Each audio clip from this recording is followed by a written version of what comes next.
Kamakailan nga lang ay kumalat sa social media ang hiwalayan ng aktres na si Kim Chu at aktor na si Sian Lim, kasabay nito umugang naman ang balita na si Sian Lim at Ashley Ortega ay nagkakamabutihan na, hindi nila tahasang inamin pero madalas na daw di umano na sila ay makitang magkasama. Ayon sa nakalap naming balita simula daw nang mapabalitang hiwalay na si Sian sa kanyang long-time partner na si Kim Chu nagsimula na ring maglabasan ang mga larawan ni Sian at Ashley na magkasama.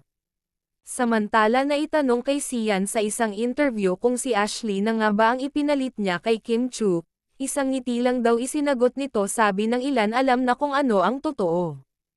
Samantala tahasan naman daw inamin ni Ashley ang totoong namamagitan sa kanila ni Sian Lim dagdag pa ni Ashley masaya daw